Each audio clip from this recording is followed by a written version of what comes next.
அன்புள்ள நண்பர்களுக்கு வணக்கம். களவழி 40 செய்யுள் 13. நிறை கதிர் நீள் எக்கம் நீட்டி வயவர் வரை புரை யானை கை நூற வரைமேல் உறும் எரி பாம்பின் குரலும் செரு மொய்மின் சேய் பொருது அட்ட களத்து. இங்கே சேய் என்பது முருகனை குறிக்கிறது. சேயோன் என்று சொல்லுவார்கள் முருகனை.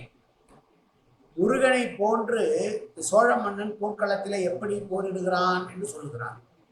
அவன் போரிட்ட அந்த களத்திலே போர் வீரர்களால் வெட்டப்பட்ட யானைகளுடைய துதிக்கைகள் கீழே விழுந்து துடிக்கிறது.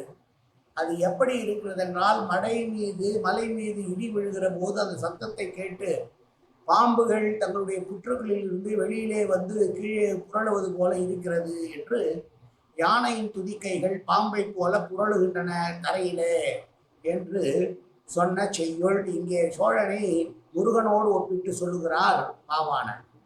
மீண்டும் ஒரு முறை செய்யுள்.